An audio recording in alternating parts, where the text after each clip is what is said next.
За најголем дел од уставните амандмани на новата пратеничка група во Законодавниот дом, составена од 8 пратеници кои ги поддржаа уставните измени, ќе се постигне согласност, порача премиерот Заев, кој денеска се сретна со новата пратеничка група во Законодавниот дом. На средбата присуствуваа и министрите Никола Димитров и Рената Десковска, како и собранискиот спикер Џафери. Заев во изјава за медиумите потенцираше дека владата ќе ги разгледа и обработи сериозно уставните амандмани и потоа повторно ќе бидат вратени за консултација на пратениците кои ги иницираа.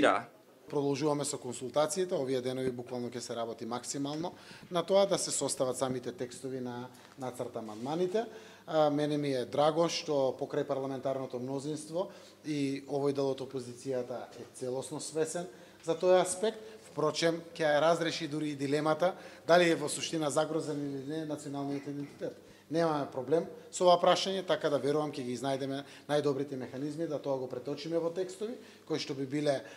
реално спроводливи, а исполнување на барањето на оваа пратеничка група од 8 пратеници, но истовремено не би биле проблематични и за грчката страна. Пратеникот Зекир Ранчиловиќ исто така потврди дека за голем дел од амандманите ќе има согласност со владата, но и координација меѓу самата пратеничка група, која ќе делува независно од ВМРО ДПМН. Нашите предлози и насоки кои што ги дадовме денеска за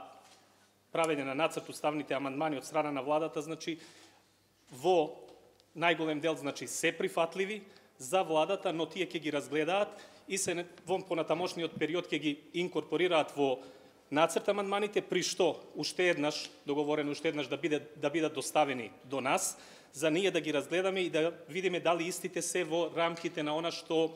ние како независна пратеничка група од ВМРО и ДПМН и коалицијата за подобра Македонија нели ги поставивме како барања. Името на новата пратеничка група во Законодавниот дом е независна пратеничка група на ВМРО ДПМН и коалицијата за подобра Македонија и сите 8 пратеници оттаму беа на средбата со премиерот Заев, оттаму не ја исклучуваат можноста и за ново проширување токму во оваа група.